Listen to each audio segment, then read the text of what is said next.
Welcome to Speaking Freely with the ACLU of Pennsylvania. I'm Andy Hoover, your host and Director of Communications at the ACLU-PA.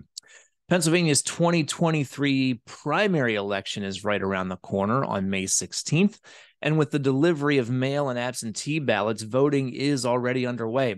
So the time is right to hear from Marian Schneider, ACLU-PA's Senior Policy Counsel for Voting Rights, and Khalif Ali, formerly of Common Cause PA, and now with the new Pennsylvania Project. Marian and Khalif talk about the state of democracy, what challenges we're facing in protecting the vote, and what opportunities may arise with changes in power at the state capitol. This conversation was recorded on March 30th. Well, Marian and Khalif, thank you both for taking the time to talk. Voting rights has become a year-round, 12-month-a-year, almost 24-hour-a-day struggle and battle. I mean, organizations like Common Cause and ACLU have always been in for the struggle, but it's changed. The dynamic has changed because so many people are focused on it all the time. So I'm looking forward to this conversation, and thank you both for being here. Thanks for having me. Thanks for having us. Yeah, I want to start with a question for both of you. In surveys during the 2022 election, voters cited democracy as a priority issue, and many election deniers did lose their campaigns, including here in PA. But I don't think anyone, certainly anyone in our circles, believes that our system has survived or isn't still under threat. How would you describe the state of democracy right now, both in PA and around the country? And Khalif, why don't you go first? Let's start on the ground level. I'll talk to you about conversations I have in my neighborhood. Those are the easiest ones. I'm a part of a civic association here in Pittsburgh, in the neighborhood of Hazelwood, and there is a bit of disenchantment. What neighbors have relayed to me is that there seems to be a disconnect between the interests of the voters and the agenda of elected officials.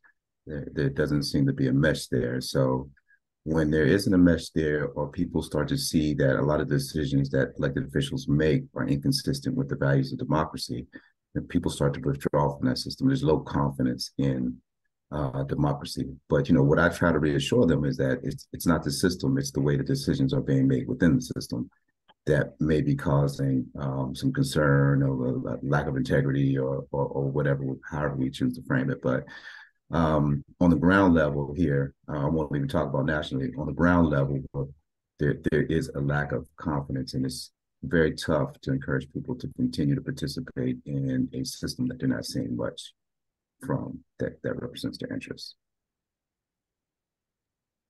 I'm glad you said that, because I say this all the time about voter turnout numbers. It's not necessarily apathy. It is actually for some folks, it's a high level of awareness of these institutions and these systems and how they work. Marian, do you want to chime in? Well, I mean, I think you make a really important point, Khalif, that people feel that they're not being heard, and I think I think that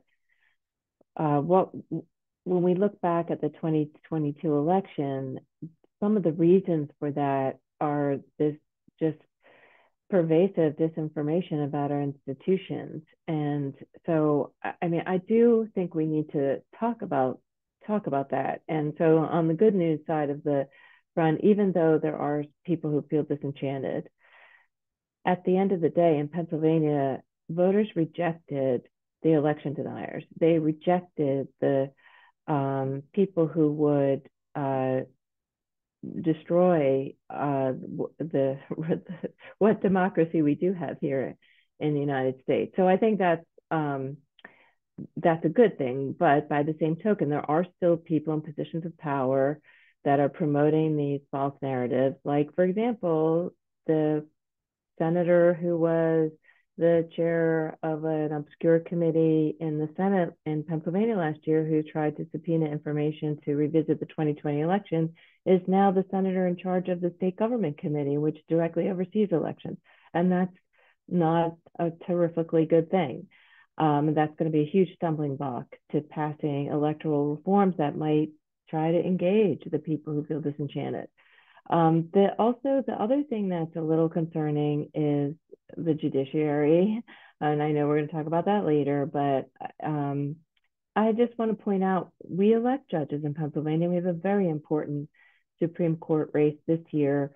Justice Baer died suddenly in the fall, leaving us a 6-member court. And believe it or not, party affiliation is not a predictor of how judges will rule. It has never been. In the entire history of the United States, party affiliation has never been a good predictor of how people rule until very recently. But it's still true here in Pennsylvania, so that the 6-member Supreme Court have deadlocked 3-3 on important issues, including voting issues. So that's really important. I think nationally, we still see in other states, especially battleground states, efforts to destabilize our democracy. We see threats against election officials, death threats and attacks on people who are just trying to do their jobs and run the mechanics and logistics of democracy and logistics of voting. So that has not disappeared.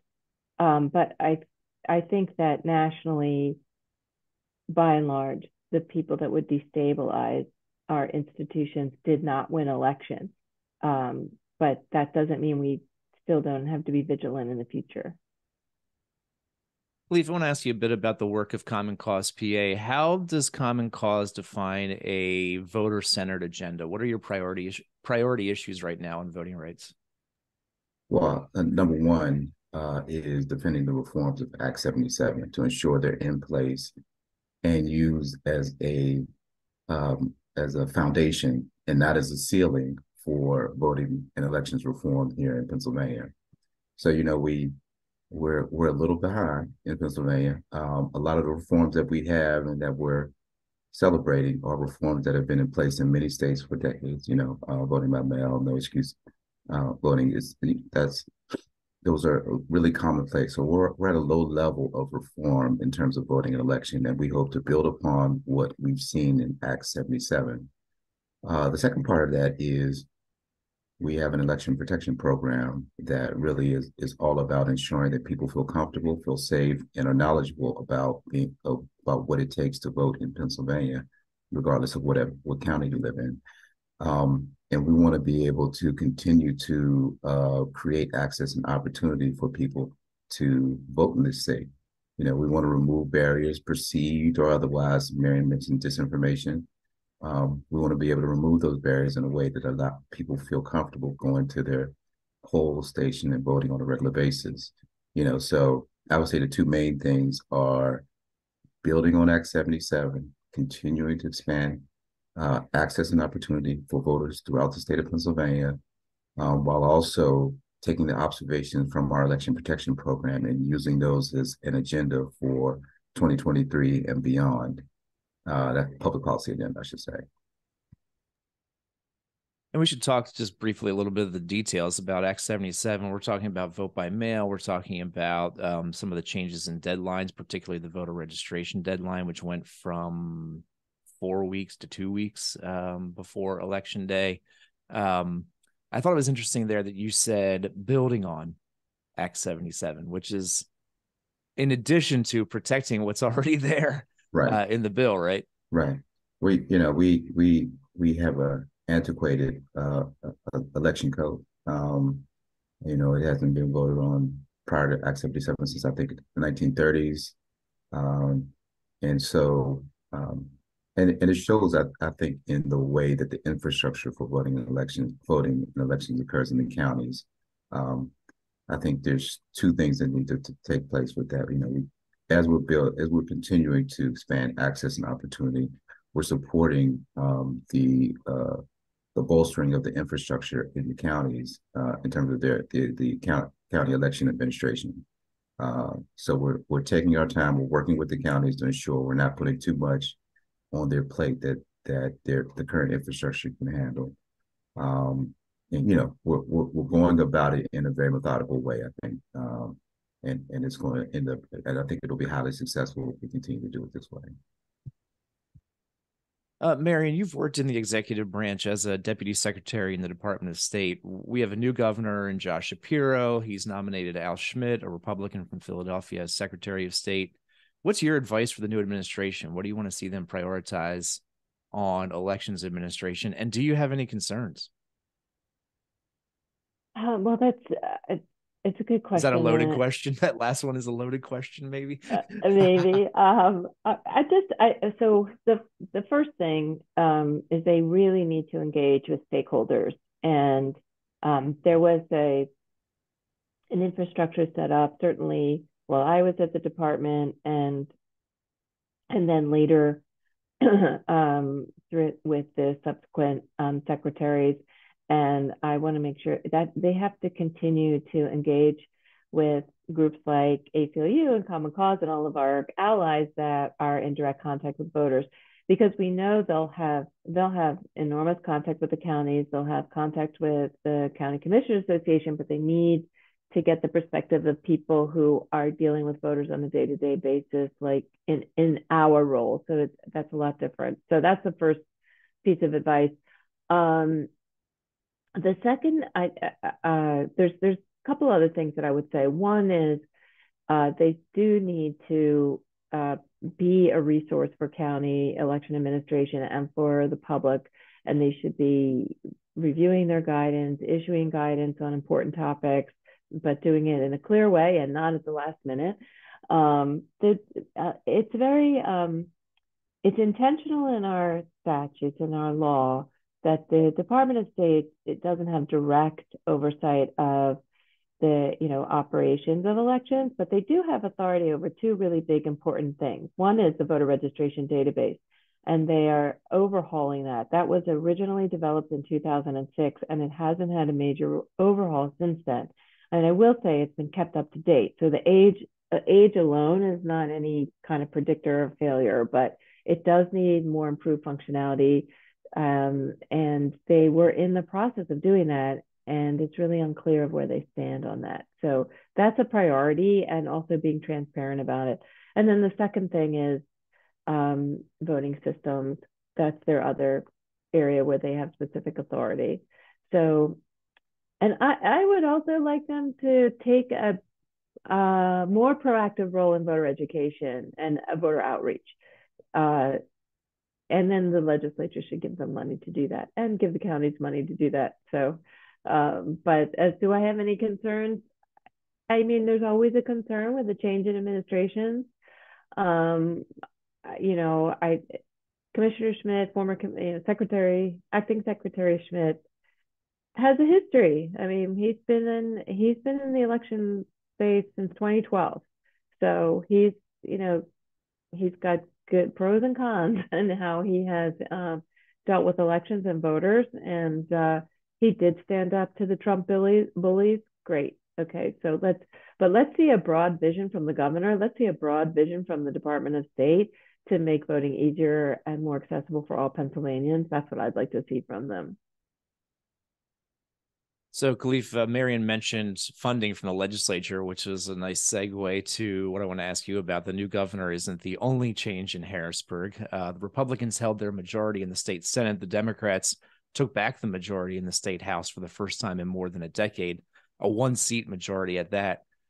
The ACLU and Common Cause are both nonpartisan. We are mission-driven organizations. And Marian just mentioned a few minutes ago that just because someone is in one party or another at the state Supreme Court doesn't mean they're going to rule a particular way. We also don't ignore facts or context. So how do you think the change in the House alters the calculation for what's possible on voting rights in the legislature? Sure. So I've been here for Common Cause for 2.5 years. In that 2.5 years, we have never had an offensive agenda for voting elections. Everything has been defensive. Defending Act 77, working with ACLU on lawsuits to prevent a number of issues that we can get into in detail. So it's refreshing to be able to begin developing and acting on an offensive agenda that we can finally stop worrying so much about defending Act 77. We got to still worry about it a little bit, but to begin to build upon Act 77 and expand on that access and opportunity that it starts to offer us. So I'm elated about this concept or this idea, this possibility of being offensive for once. Like it's exhausting backpedaling constantly to defend the voting rights here in Pennsylvania. So I'm elated, and I'm looking forward to working with the new House majority to advance some access and opportunity voting legislation. Did you come in right after Act 77, Khalif? Yes, right after Act 77. Yeah, because that was the biggest pro elections reform piece of legislation in a very long time. Be curious to see what the Senate does with any electoral reforms, even though the House might pass them. Well, I think it's important to be mindful of how that happened too. I mean, going back through the facts of that year, the Governor Wolf, decertified election machines and was trying to get funding for upgrades to election machines for the counties. The Republicans wanted to eliminate straight party ticket voting. The governor vetoed a bill with that. That was in June, if I'm not mistaken, of 2019. And then in the fall, somewhat unexpectedly, there were conversations happening, obviously in private, and this package came together. I mean, to me, as someone who's been in activism and advocacy for a long time, it really speaks to the importance of advocates doing the groundwork to get elected officials ready. So when there's a moment, and there was a moment in 2019 to make that happen.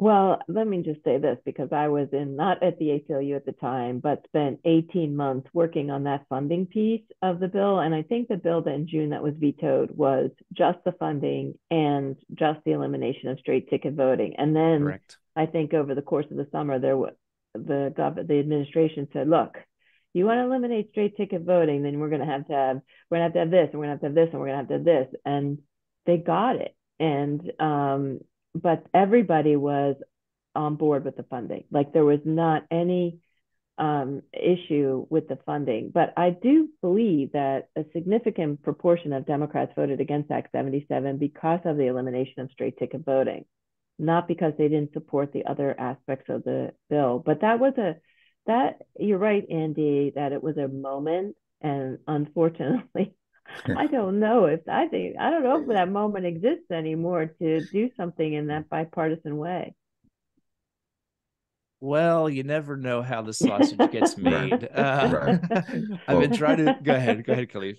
Well, I will say that we do have a governor who I believe is open to let me choose my words carefully. So I believe he's a governor who's willing to make some deals or leverage certain things in order to advance an agenda that makes sense for Pennsylvanians. So it's possible. The Senate is tough. I know there's Marian mentioned the Senate, but we're going to still push a legislative agenda that's going to build on Act 77. We'll see where it gets us. See if we can squeeze anything through.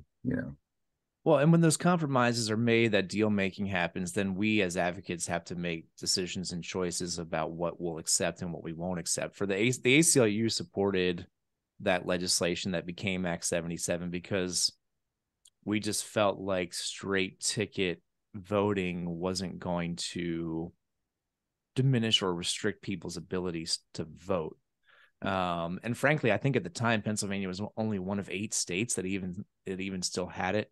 Right. There were folks on the left end of the political spectrum that felt like it would hurt some partisan interests, but we just felt like, if our mission is to expand voting rights, then it wasn't that deal wasn't one that we would oppose. Now, as you're talking about, as you're implying, Khalif, you don't know what's going to be in the next deal, and if it's something that we as advocates say we can't stand for this because it's going to restrict voting rights, then we'll have to make that call. Right. Absolutely. So both of you have mentioned about things happening at the local level. And Marian, I know you've been concerned for a while about what happens at the county level, which is where elections are administered. what are some of the more problematic activities that we're seeing in counties, be it whether it's county governments or nefarious activists? And are there any counties that are models that are doing things particularly well? Well, I'll talk about four things that are happening that are somewhat concerning. The one of the major things is the demonization of mail voting. That continues to plague us, even though, as I said, the Act 77, which provided for no excuse absentee voting, was overwhelmingly supported by the Republicans. But the demonization of mail voting and the elimination of drop boxes and making it harder for voters to use that method of voting is really concerning. The second thing is that our county elections offices are chronically under-resourced. And the last session was because of the infusion of private philanthropic money in 2020, banned private donations for election offices. Now, Pennsylvania was the only state of about 20 who did that, to provide an infusion of cash last year, but that has to keep coming from the legislature, and I don't know that is. But so we all should be concerned that there's not a long-term sustainable investment in the cost of conducting elections. The third thing is buying into this fraud narrative and then election denial, and boards refusing to certify results. I mean, we have county commissioners who sit on the boards of elections who speak out against Act 77, who speak about fraud and about having to, make things harder for people to vote because of all the fraud that's out there, when those narratives are just false. And then finally, there are several counties who see a core group of election deniers come to every meeting and raise grievances and ask them to revisit the 2020 election every single time. And so that is a cause for concern. Now, you asked about whether any county is a model, and there are counties that do a lot of things well. Everybody has their little idiosyncrasies. I mean, I think Allegheny County, by and large, does things well, but then we find out they're doing some stuff and we're scratching our heads like, why? I think Montgomery County tries to do things well, but they could do a little better on transparency. I think Delaware County does some things enormously well, like drop boxes in practically every 10 feet.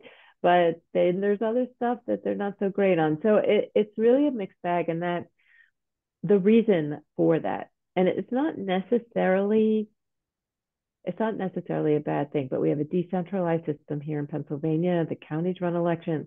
What we need is a uniform baseline.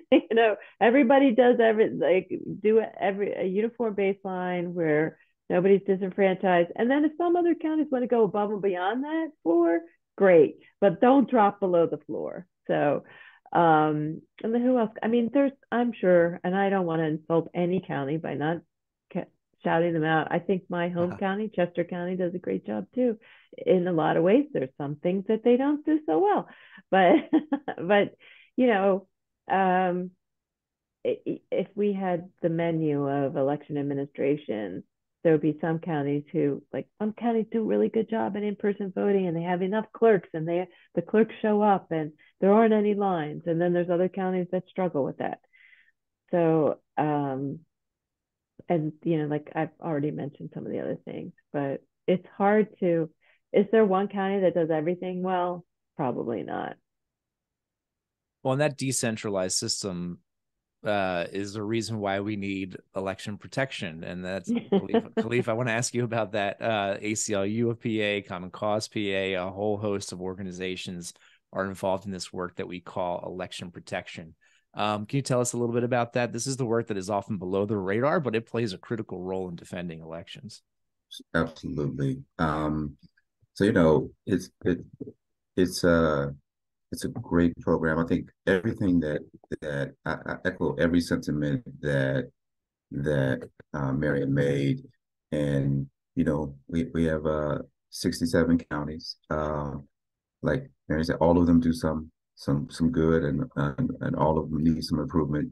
Hence the need for election protection. I also agree with Marian that there has to be a baseline of uniformity, taking into consideration that our top two counties are over 1 million and our bottom two are under 10,000 in terms of population.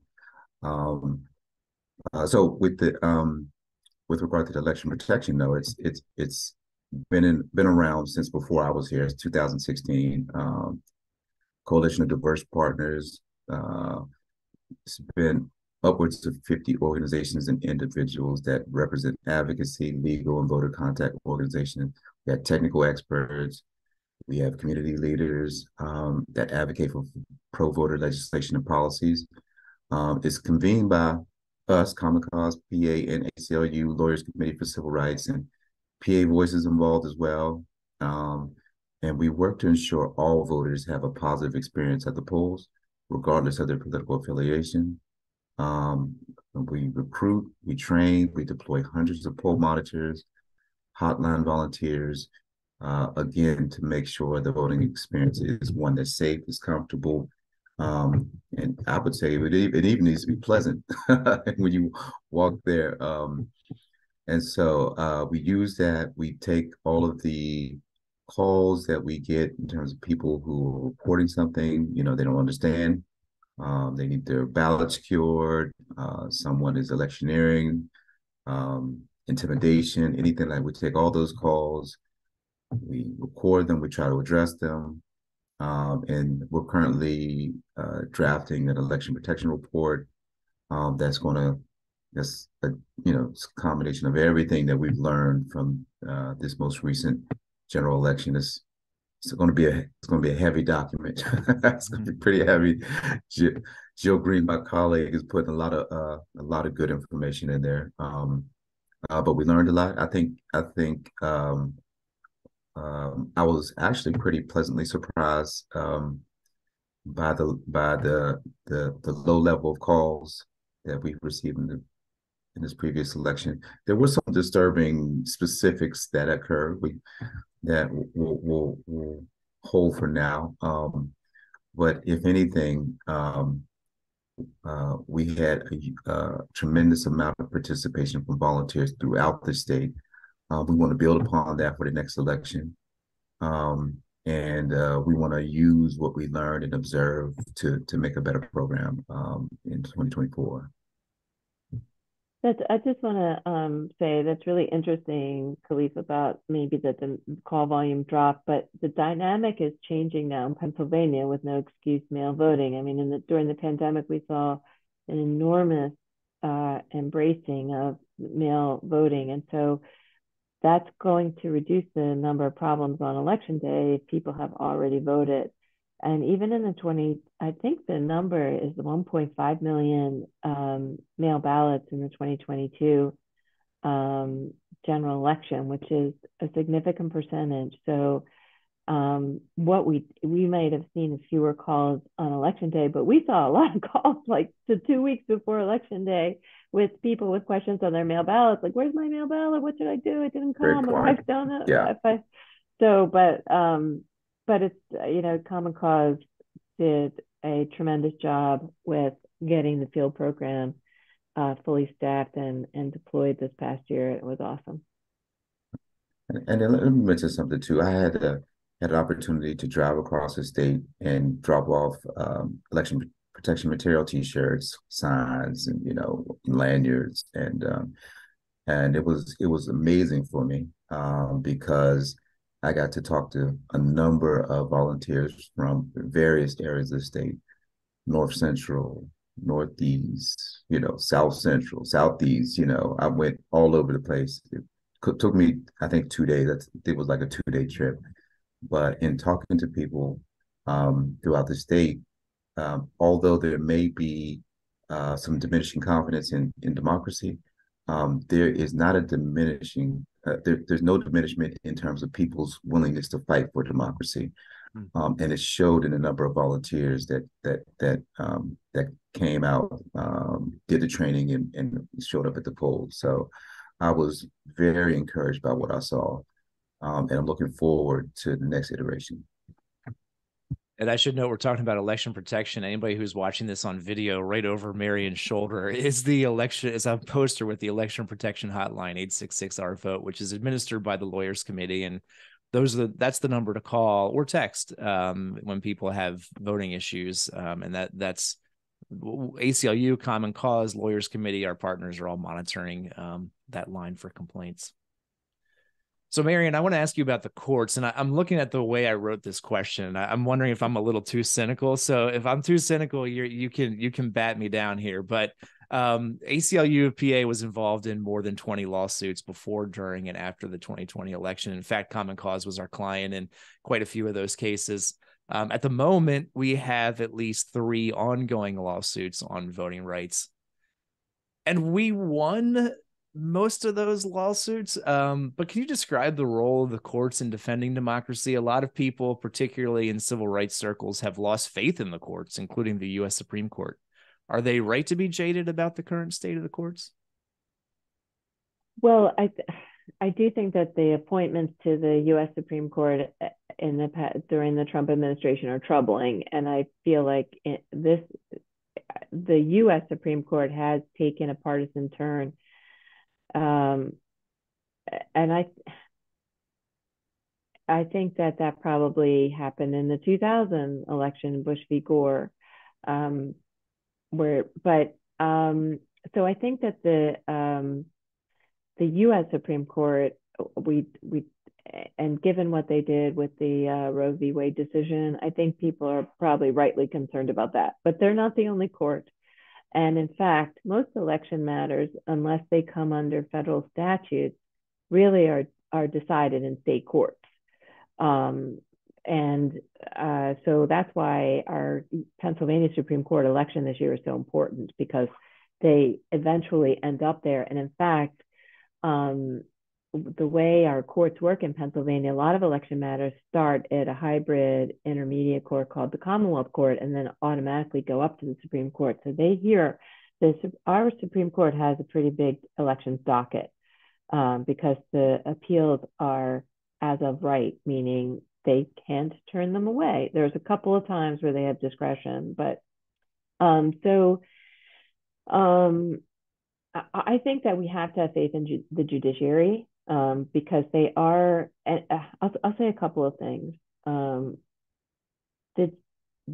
If the courts take their historical role as acting as a check and balance on the legislature and the executive branch, they have an enormous role to play in the institution of democracy, because they are the arbiters of what's constitutional, of what's legal, and if they fulfill that role, it's really important. In the 2020 election cycle, there was, out of all of the lawsuits that were filed in Pennsylvania, there was only one that would have allowed the suit to proceed, and that was in the Commonwealth Court. But that ruling was overturned by the Pennsylvania Supreme Court. But I will also note that they filed federal lawsuits. A lot of people filed federal lawsuits. And one of the best opinions was written by a Trump appointee to the Third Circuit. And he minced no words in condemning what was happening. So that's why we say, that's why I said earlier that party affiliation does not serve as a predictor of how people are going to rule in the courts. So I think we still have to, we can't lose hope, because then what? But that doesn't mean, it does seem that the opponents of democracy have an inexhaustible supply of money and energy to bring these lawsuits. And we were involved in more lawsuits that kind of went away, like the Act 77 challenge has been decided. And there are other lawsuits that have come and gone in the past 2 years. So I think that there is a much in the past, let's say, where are we, 2023, the past 6 years, I think there's been a greater recognition that state Supreme Courts and state constitutions have a much bigger role to play in safeguarding the right to vote than people realize. But I will say, to my own horn here, we started using the state constitution back in 2006. in a case on the voting machines, and we used it in the voter ID case in 2012, and it was successfully used in the gerrymandering cases to get fair districts in Pennsylvania. So we have a history of, and we have good case law in the Pennsylvania Constitution. So don't lose faith is my message. And I'll tack one more case onto that history, going back, I think it was the early 2000s or maybe late 90s. It was a state court case that overturned the state law that prohibited people from voting when they came out of prison. That's that right. Was passed I the think that was a 506. Yeah, it was yes, that is correct. It was affirmed by the Supreme Court. It was a Commonwealth Court decision that was affirmed. And then also the Robinson Township case, which was environmental rights, was also under the state constitution. So we have robust use of it, and that's an alternative, which is trying to be eroded, but I'm not sure that's going to succeed in the federal courts right now. And Biden has made a lot of appointments to try to run that in. Including one of our colleagues, although I think he's still waiting for confirmation, one of our colleagues from our national office. Right. So, Khalif, you mentioned that Common Cause has a report forthcoming about election protection. If folks want to follow the work of Common Cause, they want to support what you're doing, where can they go for more information? They can go to commoncause.org/Pennsylvania, or they can or if you don't want to spell it out, just go to commoncause.org and just click on the state of Pennsylvania and we'll be there. And you all are on a number of the social media platforms too. I know this because yes. We end up like reposting your stuff, retweeting you. We're on Twitter at CCPA. All right, great. Well, thank you both. It's funny to reflect on the way things have changed on these issues over the years. When I used to lobby the legislature, and I remember people care in the legislature, there was a concern about voting rights for maybe 2 months before a state or federal election, and then maybe for a couple months after, and then the issue just faded. But obviously we're talking about it, and we're going to keep talking about it. And I'm glad to be working with both of you and all of our allies. So thanks.